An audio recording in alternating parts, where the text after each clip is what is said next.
Welcome to Stat, I'm telling you all medical true crime stories, and it gets bizarre. Karen Wickham, yeah, she used to work in ER, and now she's sharing the knowledge, so let's get involved. Hey, funny and scary at the same time. Medical mysteries, all facts, she ain't lying. So tune in to Stat if you dare, cause crazy things can happen anytime, anywhere. Yeah. Just want to let you guys know that what you're about to hear is very graphic and very triggering. It involves basically a massacre of a family and death and trauma to child to children. So if you don't think you can listen to this episode, just don't. And it's 100% understood, but I really can't state this enough, that this is a very graphic episode. Okay? I think also too, it's just because it involves children, it's upsetting. It's not so much about the blood and guts of it, it's more that it involves children. So, well, for some people it may be blood and guts too. Yeah, know what I'm saying. But for me, the part that I felt more moved by was the fact that it was children involved. So yeah, for sure. Okay, so we're just giving the trigger warning there. So all right, let's move on. Well, hello everybody. Good morning. Well, it's morning here. Good morning, afternoon, good evening. Good night. No, not good night. That's saying goodbye. No, it's not. It's saying have a good night. Oh, bonsoir. Bonsoir. I want you to say that to me every night from now on. Okay? Okay. If you don't go, bonsoir, I'm going to be like, get out of the bed. Get out of the room. Okay, everybody. Welcome to Stat. A little levity. Shocking Traumas and Treatments. And I am your host, Karen Wickham, I should say. And we are your hosts, Karen Wickham and Mary Gardner. Coming to you from beautiful Toronto, Ontario, Canada. Hey. Okay. This is the day. I woke up this morning and I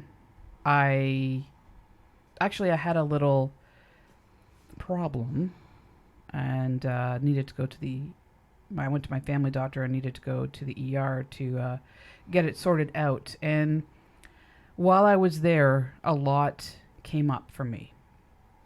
There were some code whites, which generally in hospitals mean that it's a mental health thing.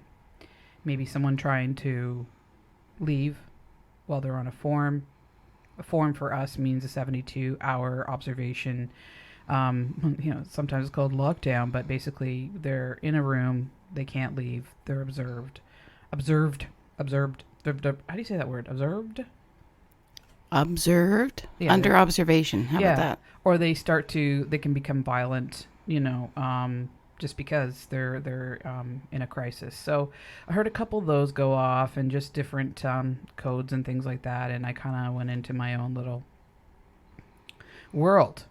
And then when, people were being called, it sort of snapped me out of it. And I was like, okay, it's time to tell this. And I'm not saying not telling this story or is holding me back in any way. But I just went, yeah, it's time. It's time to tell this story. I don't know why I need to tell it to my listeners. I'm going to say the world, but the world doesn't listen. But you know what I mean. I'm not that big of a podcast. And then a few others have come up. So I stopped doing the hardcore ERs a while back. God, I think it's been almost 2 years since I've done them. And I think there's a couple more I'm going to bring back. I'm going to bring it back, hardcore ER, and tell some more of those stories from when I worked at the Children's Hospital, because those have started to come out. So, you know what? Maybe saying them, releasing them will be really cathartic for me. And then also those of you that may be suffering from PTSD can feel comfortable or comfort in the fact that you're not alone. and maybe we can open up some kind of discussion about that. So anyway, I have gone on here. It looks like 5 minutes we have opened up this segment. So I just want to say I think it's very courageous of you to share this with, I think it is cathartic, and I think it's therapeutic and helpful to yourself and to others who might be going through something similar. So I'm proud of you. thanks. Okay, let's do this. You're wonderful. I want to say something about you and your support at the end of this, because we'll never get this started otherwise. Okay, let's go. Okay, it was a sunny day. See, I don't know how I'm going to tell this without trying not to take myself off track with humor. But this is it. Okay, so this particular day where it was one of the worst cases or scenarios, or it's not even that, one of the worst tragic traumas that I've ever dealt with or experienced or was involved in. This took place at the beginning of December, and it was the Christmas party for the staff that night.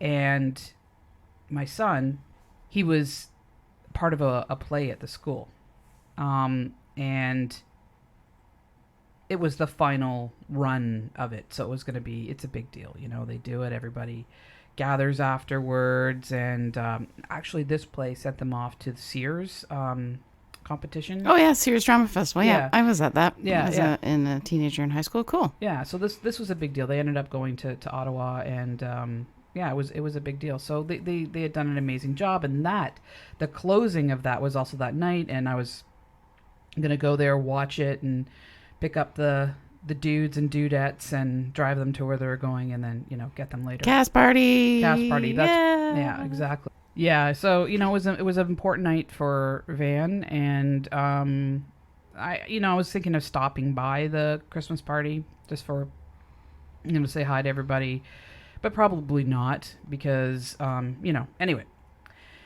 So I was working I was a trauma nurse that day, and it had been particularly quiet. I know the Q word is like, don't say that. Like, So let me just, I have something to ask. So when you're working in ER, but you're specifically assigned as in case a trauma comes in, like a major trauma. Well, I was actually in the trauma room that day. That was any resuscitation that came in, any... So that's like your assigned position. Like sometimes someone's a charge nurse, I'm the trauma nurse that day. Okay. You have people that work in acute care. Okay.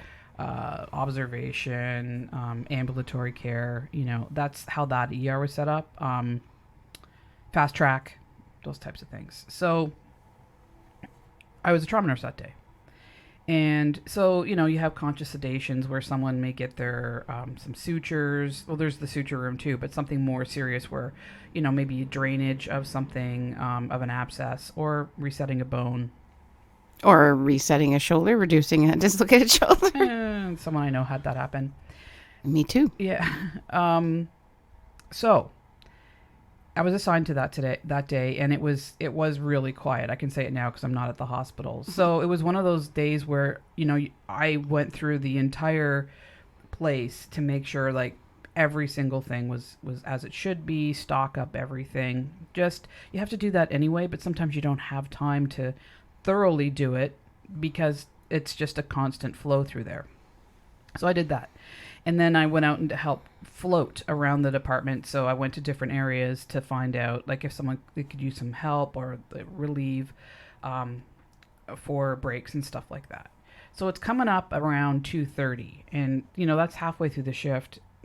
And I'm just like, okay, it's just weird. And this other nurse that I worked with, who was also the float nurse for that day as well. So this is like 2:30 in the afternoon. In the afternoon, yeah. So what were you working that day? Days. Okay. What's a day? Like 11 7 to 7. Oh, 7 to 7. Yeah. Here I am thinking it's an 8-hour shift. No, 7 to 7. 7 to 7. All right. Yeah.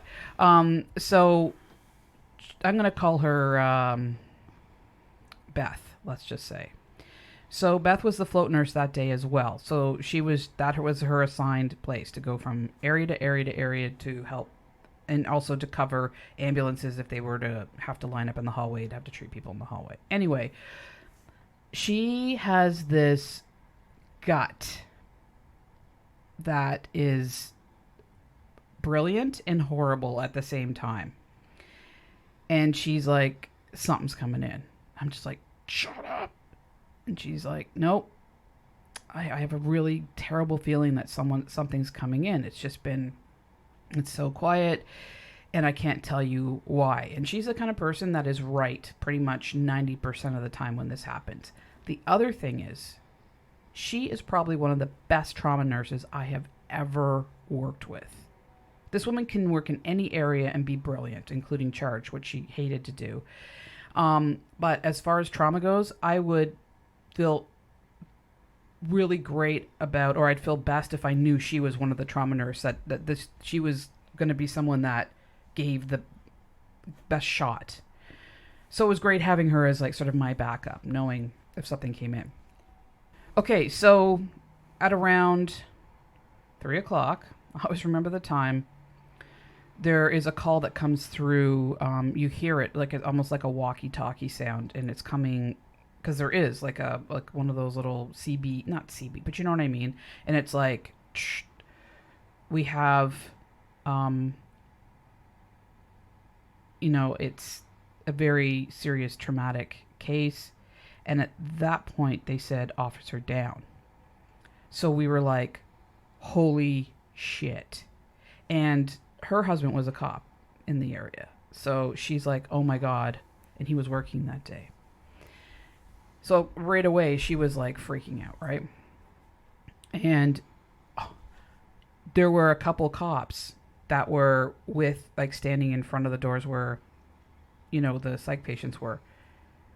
I have never seen people run so fast in my life. This one female cop just she was like, pew, out of there.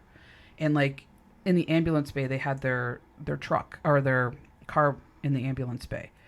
The other guy comes out, and you just hear full sirens, and our guts, like our hearts, everything went into our stomach. And then we're just like, almost like just standing there for a second, because the calls, like things are still coming through. So then the calls changed. Said, officer, there's no officer down, but we have two seriously injured people coming in. One was a kid, one was an adult, and we're talking critically injured. So we're like, okay, so we're getting in the rooms, we're getting set up. It's total chaos when this starts to happen, but it's organized chaos. You know exactly what to do, but people are like, pew, pew, pew, pew, running in every direction. Call comes in. 2 more. We've got 4 critically injured people coming in. And then another call, we got a 5th. So we're like, we've got maybe 5 to 10 minutes where they are to get these rooms set up. So the organization for this was off the hook. It was incredible.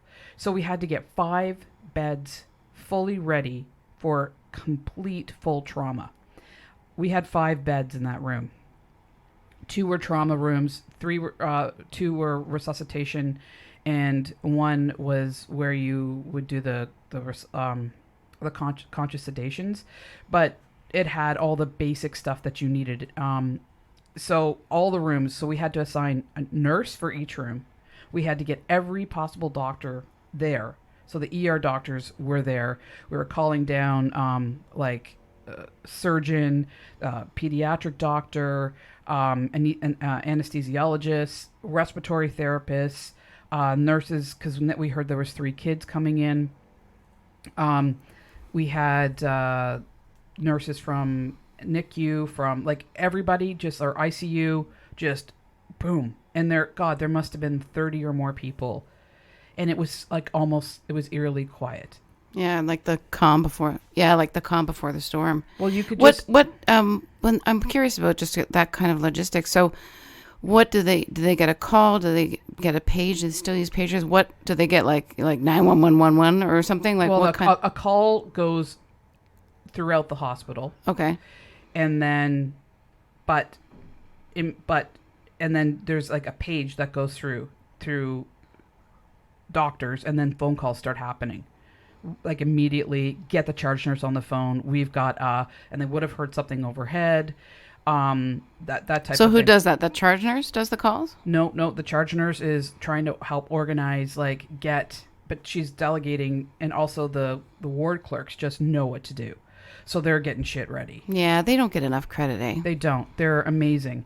And so the charge nurse, and then you've got the nurse that she's a bed manager, and helps move patients around. So she's there, and she's like, even like she's trying to whip and get things. So like a bed manager is also underrated because she knows exactly what's going on every floor with different patients. So we've got the bed manager on it, you've got the charge nurse on it, you've got the ward clerks on it, you've got like calls are just being whipped through to get everybody there, and it was amazing. And like I said, the wheels go into motion. Oh yeah, it's just like you can see how an ER can work in a disaster, or can work in the most crazy conditions. Code Orange. Yeah, and so like I said, it was eerily quiet in there, except for the noises of like people weren't really. It was like, excuse me, okay, like everybody just kind of knew what to do, and they were just focused on getting, like, we're talking like we were getting IV lines set up with the bags. We were getting cut down kits, like catheters, so you can do like put in femoral lines, central line, yeah, and stuff like that. art lines, all that kind of stuff. So these are very specific kits that are set up that are very, it's not just your regular put in an IV. You're feeding this down, into an artery or into a femoral vein or into a neck. These are serious things. So we've got everything going. We've got everything set up. And the first person comes in. It's an adult. So it actually ends up being 3 adults and 2 kids. They set me up in a kid to do a child because of my experience as an ER pediatric nurse. And so I've got my room. We've got the most crazy setup rooms out of all the rooms. They're meant for these types of scenarios. So then it happens, the doors like sort of crash open. It's like how you expect it to happen, but not totally how you see it on TV, but seriously, boom, EMS is there. They're getting, and EMS also helps the best as they can once we get there, but they have to be on standby for other things that are going out anyway, because they're crowded at the scene. How many ambulances and all that kind of stuff down. And there's calls coming through that maybe an EMS is hurt, maybe a cop is hurt, because this scene was a horrific scene. And I'll get to it in a minute. So the first person comes in, goes into the first bay, and they've been shot 3 times. And it was like, what went into full mode. Then the 5-year-old comes in to my room, and it was like, all right, we're in. Then the mom comes in of the child.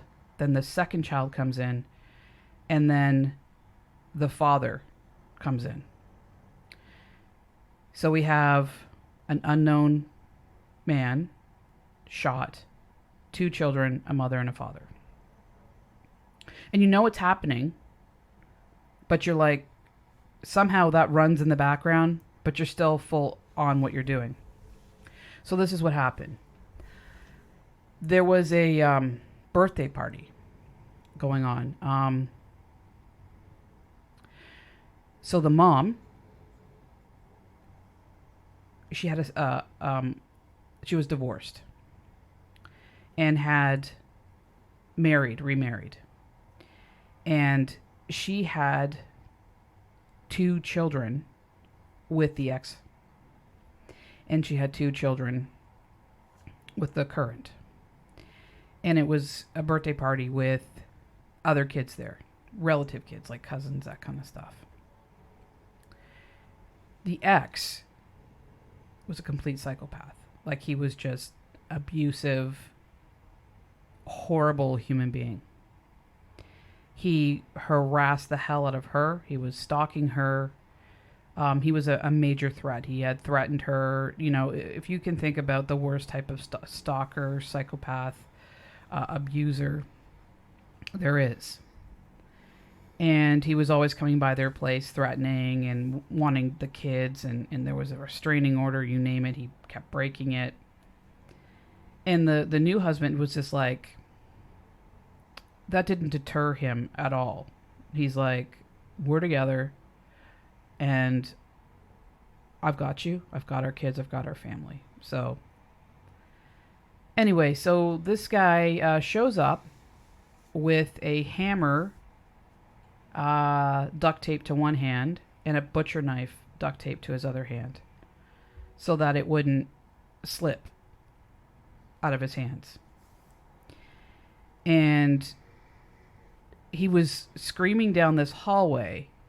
She opened the door to, like, you know, fuck off. I'm not sure she would say that, but, you know, like, come on now. And he came charging in. He stabbed her repeatedly. Stabbed her new husband. Moved. The kids were kind of crowding, whatever. Moved in. Used the hammer and bashed in the skull of the 5-year-old. Then went after the 8-year-old. Hit him with the hammer. And the police had been called prior because he was, you know, what he was doing. There was an older brother. So were the police en route? Yes. Okay. They were already en route. There was an older brother and a cousin. No, I'm wrong. There was an older cousin who grabbed a hold of a couple of younger kids, ran them up the stairs and hid in a closet with them to keep them safe. So this kid's a hero. So that's the situation. Now were these his own kids or the new kids, or do you know that? They were one was his, and the one was the new husband. Why would you hurt your own kid? Why would you hurt any kid? But I know what you're saying. You know, I just feel sick. Yeah, thinking about it. I can't even imagine. Do you need to walk? Like, do you need to stop? No, I'm okay. I just need a drink of water. Okay, so I'll just carry on here. Okay, so police arrive on scene. The guy, after he did it, runs. The cops arrive and they're like, stop. He comes at the cop with the hammer. The cop shot him 3 times. Okay? So that's what happens. yeah. So he's shot. Deservedly so. Yeah. Now, the other police arrive on scene, and that cop now, as per protocol, has to be taken away from the scene because he shot somebody. And he's taken to the police station and sequestered in a room by himself. Because that's just the way they do it. They don't have the cop carry on, and they got the suspect and everything like this. So the other cops are there. The ambulances were arriving and going into the scene. Now the scene is cleared, and so because the 911 was called, the ambulances were on their way as well. But the scene had to be cleared before they could go in. So they're waiting to go in to this bloodbath, and they're like, let us in. But they had to make sure everything was clear. So finally they were cleared to go in. And the first paramedic that went in is such an amazing man. And I'm not just going to call everybody amazing, but he is. This guy is like one of the most loved paramedics. And he was a father of 3, all in these ages. So he had to like shove that aside because basically those were his kids, you know. And it's just a bloodbath. The other paramedics come in. They all decide who has to go first. Okay. Somehow, not anybody's fault, because they didn't necessarily know what was happening in there. The father, the one that did this horrific shit, was the first one to arrive at the hospital. Right, but you didn't know at that time. Well, no one necessarily knew. Okay, so the knives and the hammer, all that had been removed, and right there at the scene, and I don't know who did it. Okay, and maybe they just, it's irrelevant. And he came in first because he just did. And so the one nurse I've called Beth sees this. She's the one to get the first trauma and realizes he's the one that's been shot. In her head, she's like, fuck you. But that doesn't change anything. They did everything they could for this person, but they had been, mortally wounded, and it was called pretty quick. Center mass. But this is where you're like, what? Center mass? Center mass. Center? Well, they shoot center mass, right? Oh, I don't know. Anyway. So well, I'm assuming he was shot. I don't know exactly. Yeah, he had some it was all, yes, like abdominal, chest. And he died shortly after. And, in her head, and all of their heads, they're like, fuck you. But you have to shove that back and then click into that mode. Yeah, well, especially for her, because her husband's a police officer. Exactly. It could have been, Yeah. What if it could have been a scenario where...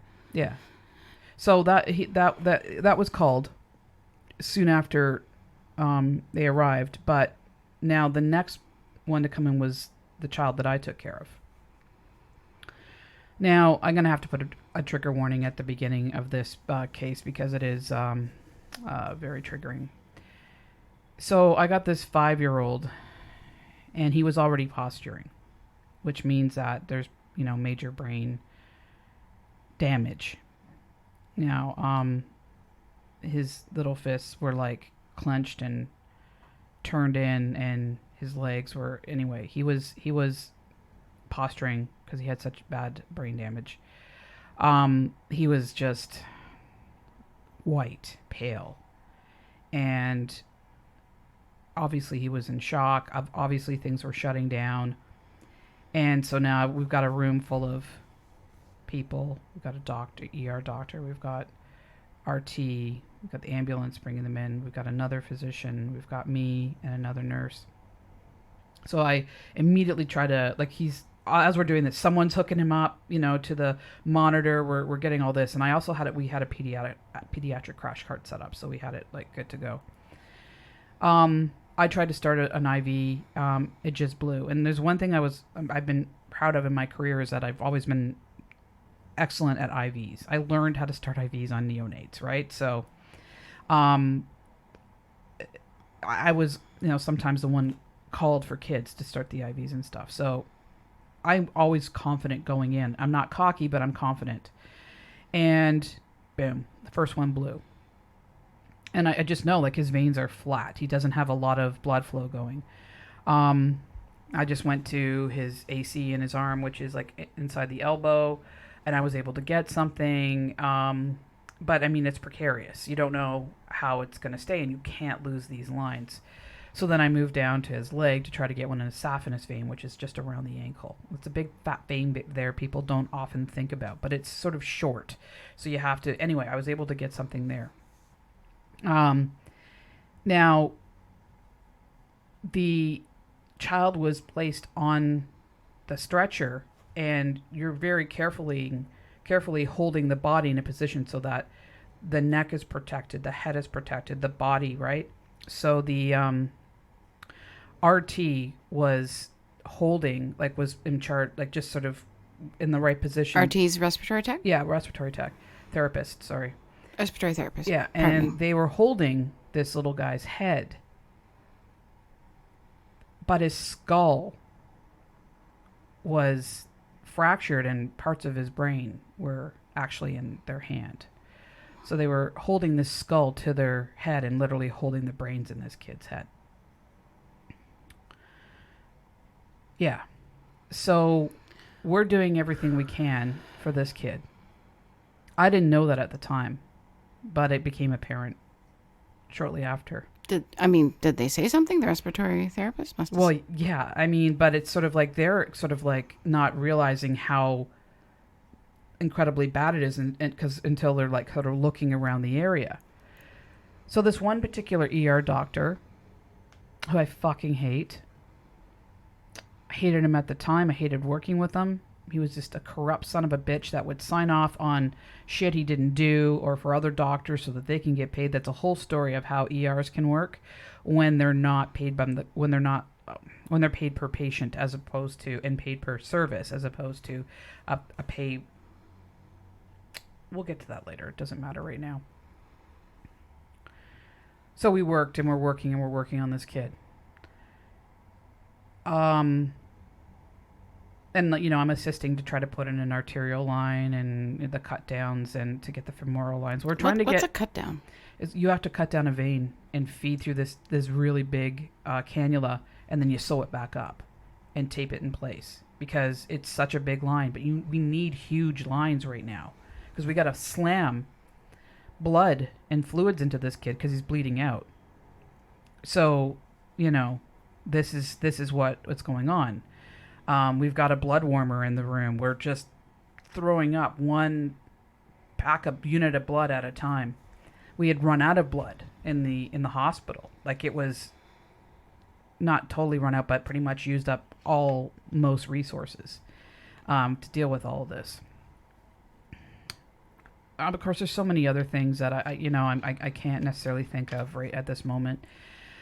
So while we're working on him, I hear these screams coming in from the hallway, and from a woman, and it's the mother, and she's screaming, "I'm gonna die! I'm gonna die! I'm gonna die!"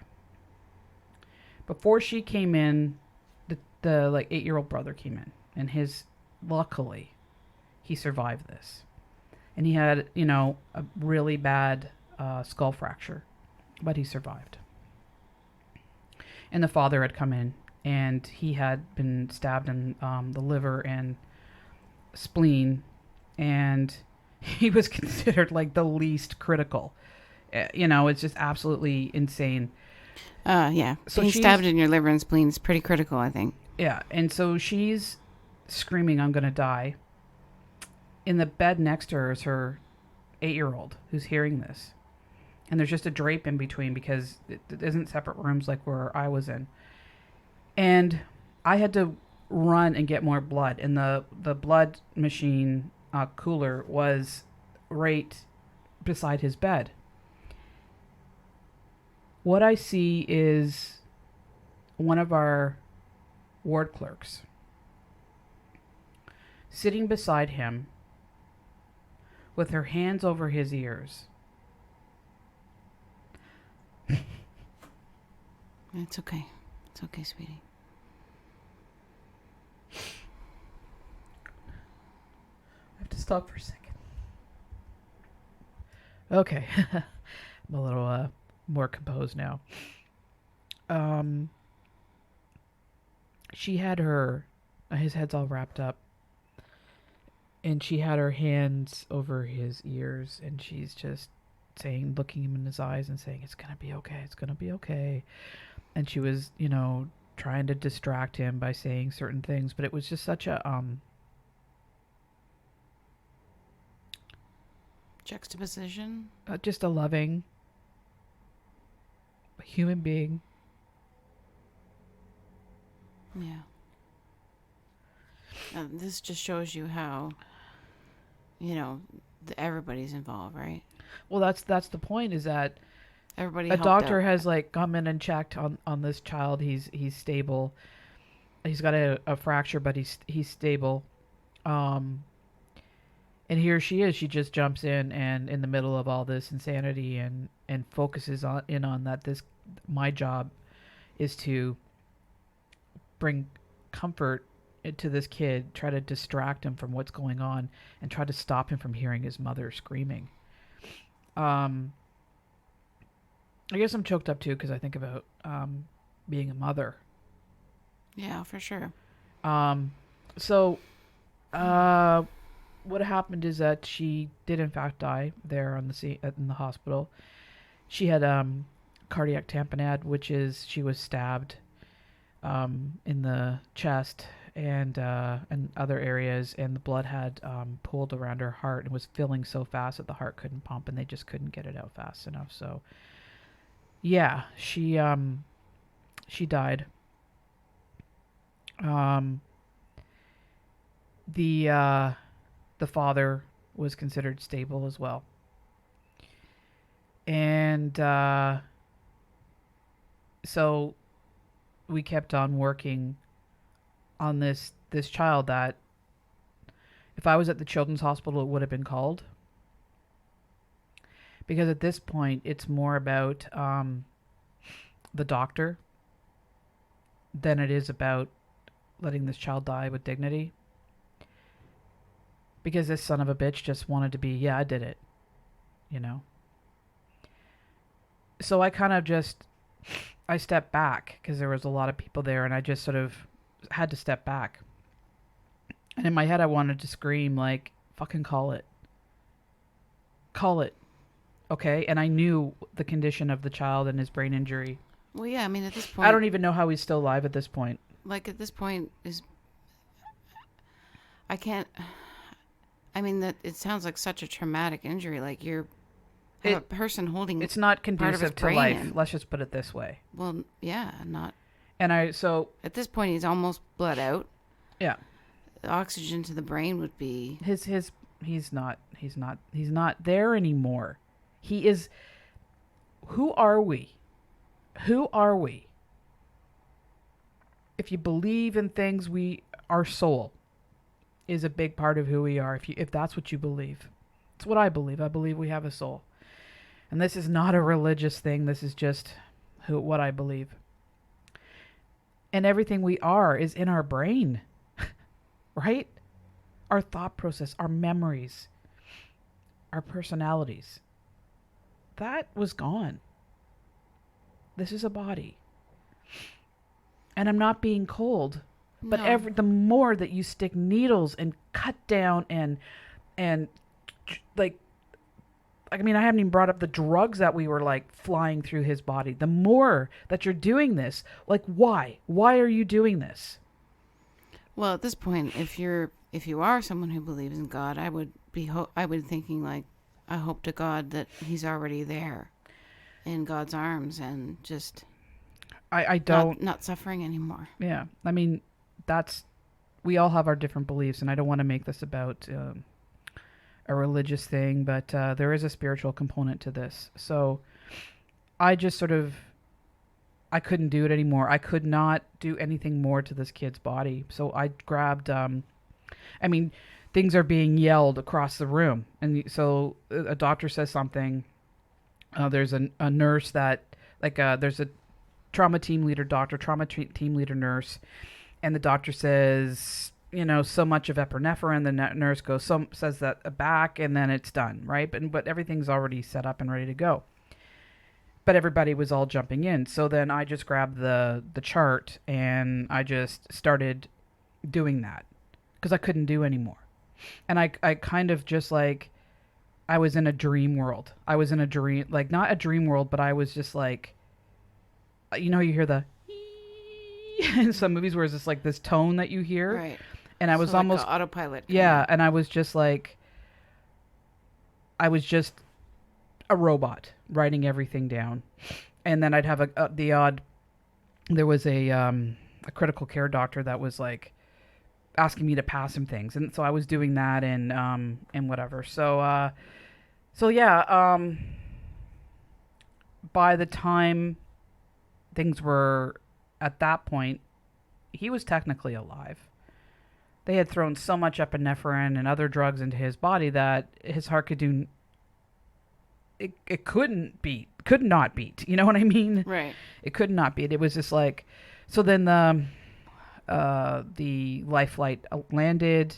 They loaded the little guy up onto to take him out to the stretcher, and as they left, as they were leaving, they were flying him straight to the pediatric hospital, a world-renowned pediatric hospital. Let's just put it that way. And he was technically alive. So, they show post what an ER looks like after it. It's every bit that. Everything is just everywhere. I mean, there's lines, there's blood, the rooms are what you expect them to look like. Just an absolute war zone. So I'm at the nurse's station at this point. I have probably 20 pages of notes that I now have to make sense of. So that, because this is, obviously is a huge case. So I'm sitting there trying to, again, you're just in robot mode, trying to obviously I can't fix all of them, but I can sort of, take everything and put it in some kind of order. So as I'm at the station, this fucking doctor comes out. And he's like, puts his arm up to high five people. It's like, we did it! High five! And one or two people high fived him, but they looked like they just didn't want to. They didn't even want to respond, but And other people were just looking at him like, you fucking asshole. And I almost leaped over the counter and fucking choked him. I was so angry. Because clearly, this wasn't about the kid. This is about him coming out as a fucking hero. Right. Yeah. This is about him going, I did it. So, yeah, this is about making a narcissist, his own a complete, ego. ugh. I was so angry. I honestly was like, if you see red, I was seeing fucking red. I walked away, washed my face, came back, and just went into total, getting the notes done. I look at the time, and it's now going on 9:30. And I'm like, oh, shit. Sorry, it was closer to 9 because the everything ended going on to the next shift. So I'm almost 3 hours, 2.5 hours into trying to sort through these notes, and I can't leave until it's done. And I know the play's going on.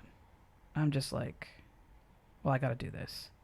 But more than anything in the world, I want to hug my kid. Right? I want to, this is, I'm so fortunate. I want to see my son. I'm not going to tell him what happened, but I just really need to see him. When I was done, I always change out of my clothes. Especially after a trauma, but change out of your clothes. You don't wear the same shoes. You leave everything there. You put your clothes in a bag. You either throw them out or you like your scrubs or whatever. Yeah, and then you wash them completely separately from everything else. Man knew I would have a bag just that I would get changed sometimes if I did drive home in the garage, and then the laundry room was on the other side. And man just knew I'm like, okay, I'm doing this, so no one puts their clothes in here. Maybe I was overcautious, but whatever. But I didn't change. I was not even in that point, and I had scrubs on that had blood on them and stuff. Now this may sound to some people ooh, that's just so unprofessional, and so why would you do that? And no one's gonna judge you for that. But people, yes. So I had a long coat that kind of went to mid thigh, and I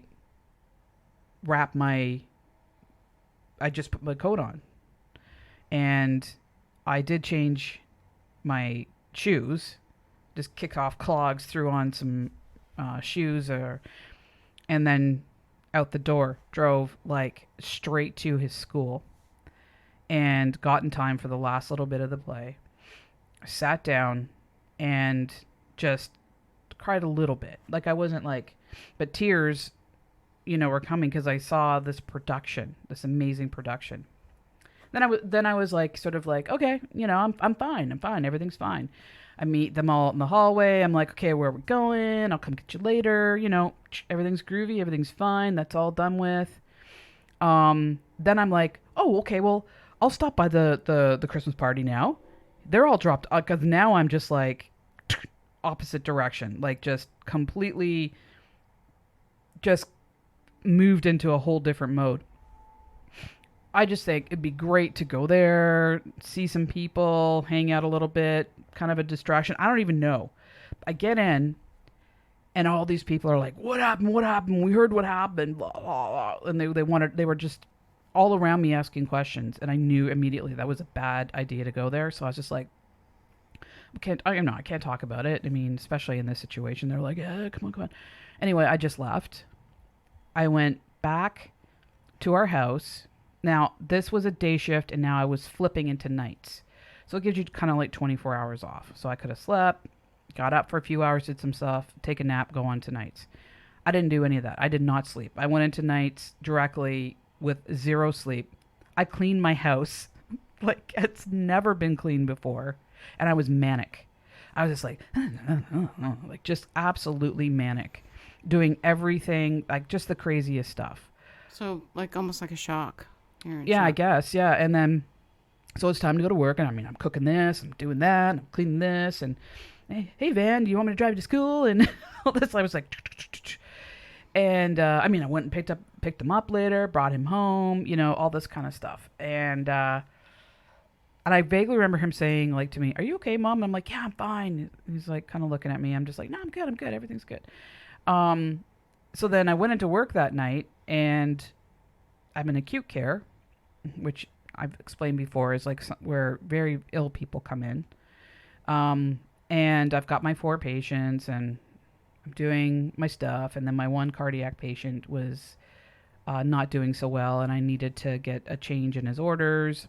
Called the cardiologist, got the call, and I'm taking the notes for med changes and all that kind of stuff. And I think I've told this before, like I see water where I'm writing, and it's blurring the ink. I'm like, what? And I'm looking up at the ceiling, like, where is this coming from? And I'm like, I'm fucking crying. Like, what the hell? What is going on? Am I snapping? Like, what's going on? So I went to the charge nurse, who also happened to be the union head for our department. And I just like, I don't know what's going on with me. And she's like, "You need to go home." I'm like, "But who's going to cover me?" She's like, "We got it. Don't worry about it." She gave me like a massive hug. I drove home. I was off for a couple days afterwards. They sort of said, just take some time. And I'm in that time going, loser, loser, loser, loser, over and over in my head. Because I couldn't fucking hack it. And I had to take some days off for this. And everybody else is strong enough, they can handle it. And I'm just such a fucking loser that, why am I not strong enough and good enough to do this? Now, you've got the look on your face like, but you know better. And it's like, that doesn't... I still doubt myself. I don't even know how you... So I don't know how you even did that job. Like, it would destroy me. Well, it kind of destroyed me that I was not effective. Like, how could everybody else do it? I went back to work again, and slowly I was just triple checking everything I was doing. I was high end anxiety panic.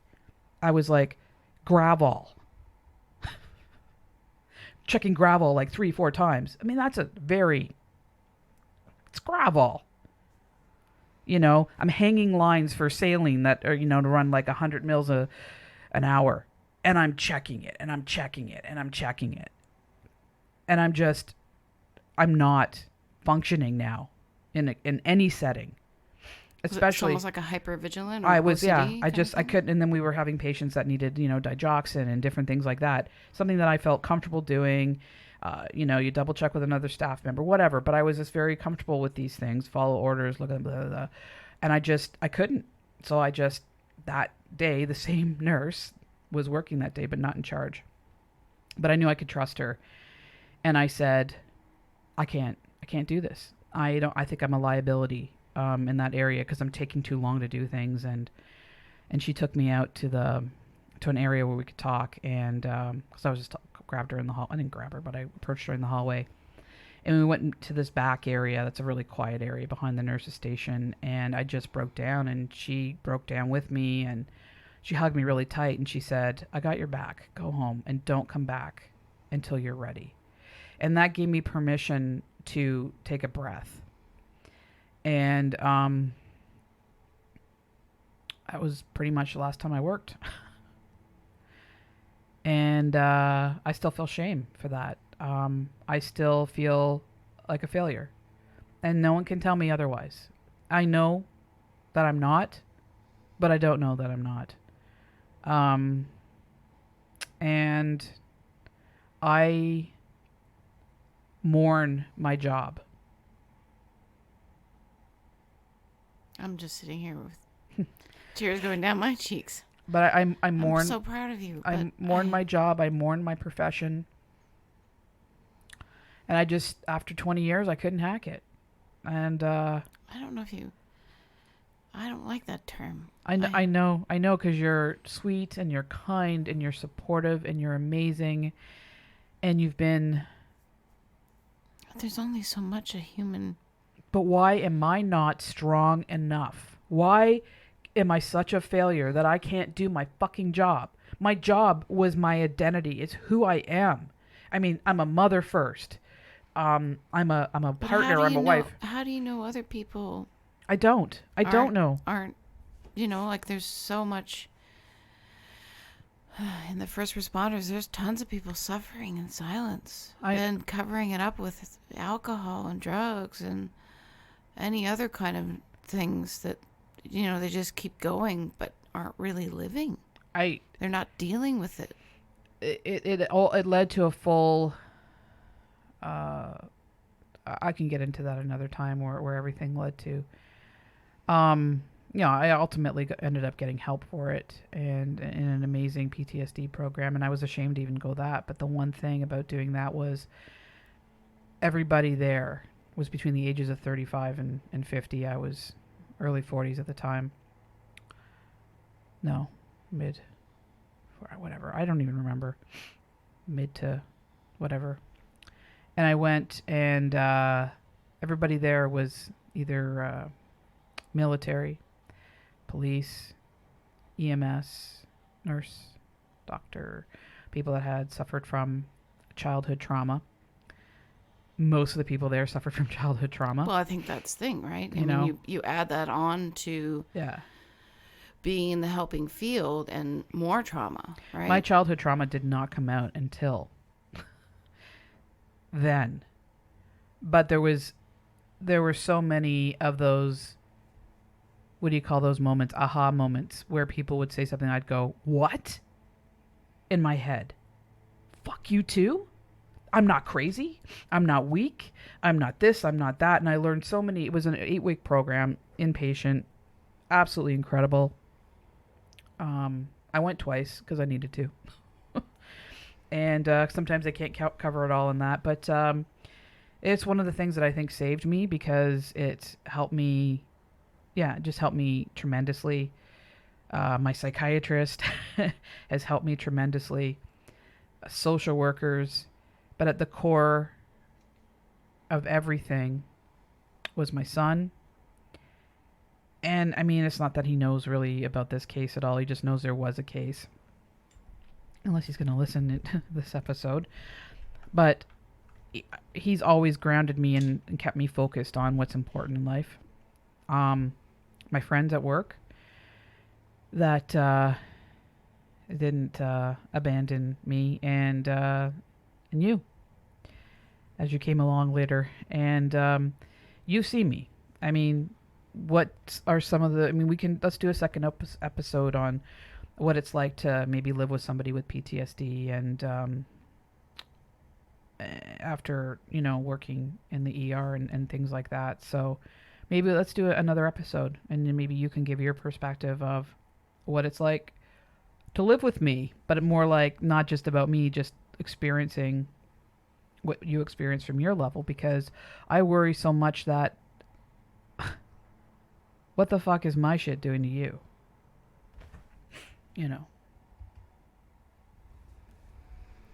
Well, I've definitely learned a lot, and I think, mental health is such an important subject, and I'm always learning. I'm learning how I can help. Okay, there goes my cat. Okay, You guys just heard my cat jump up there. Are we still recording? Yeah, we're still recording. Might as well. Finn had to get into it. Yeah. Um. Well, animals definitely help. Oh my God, they're great therapy, and. But I've learned a lot about, how I can understand and help my patients better, understanding myself better. So it's been a process for sure. But, and do you feel like you've gotten support? Like, do you feel okay? Yeah, well, yeah, for sure.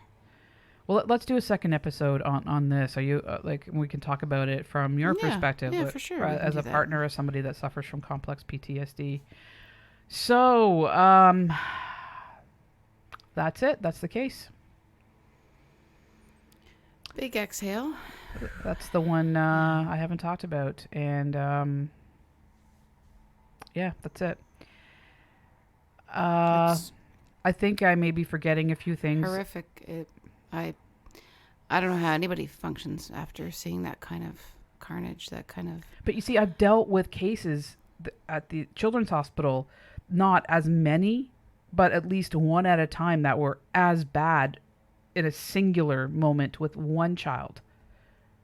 So it was this... But there's a cumulative effect, right? Yeah. Over your lifetime. And that was it. I mean, I didn't even think about the cases. Yeah. Like, I didn't even think about those cases, and they didn't come out until I was there. And to this day, I hear babies crying. We were at the store the other day, and I kept looking at it and saying, "Can you hear that? Can you hear that?"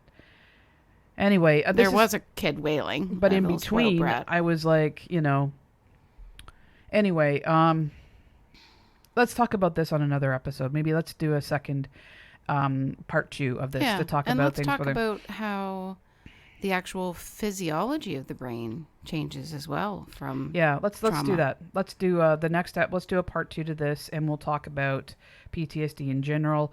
But I want to focus on you and living with somebody, because I think you need to be heard and have a voice, and which I hope that you've had all along. But I think that people need to hear it. So that's the case. That's it. You guys have heard it. Yeah. There's a few things I think I'm forgetting to do. If in this episode I forget to give a shout out or a thank you, please forgive me on that. And I will on the next episode. I'm a little scattered now. But I do love you guys, and every single one of you that listen. I don't know some of you, obviously, but the fact that you listen to this is amazing. To all my Patreon supporters, love you guys. If you want to go check out Patreon, it's a shocking traumas and treatments. There's some great perks there. Always appreciated. Thank you, Patreon peeps. To all the people on Facebook, you guys are amazing. Love you. If you guys aren't on there, love the sharing and the posting. Yeah, and welcomes and. Yeah. So if you guys aren't on there, please go check it out. The Twitter account isn't very busy, but Mary does her best because I suck at it. But you do a good job. And Instagram, I just don't get Instagram at all. So if anybody out there wants to run my Instagram account, no, whatever. Obviously. Anyway, I'm mumbling on because I kind of don't know what else to do right now, but I do mean it when I thank you all. And from the bottom of our hearts. Yes, absolutely. And more than ever, please, not to sound like a cliche, but hug your kids, hug your family, hug your bestie, hug your dog, hug the people that love you, hug yourself, and that's it. That's it for today. Remember to love yourself. Peace. One love. True crime and it gets none realer. Sometimes it'll be the cure that'll kill ya. Gotta watch out, yeah, you gotta watch your back, cause you don't wanna be another episode on Stat. Thank you for tuning in, learn a thing or two. These medical mysteries can be unbelievable, yeah. Subscribe, make sure you do that so you'll be tuned in and be ready for the next show. Stat.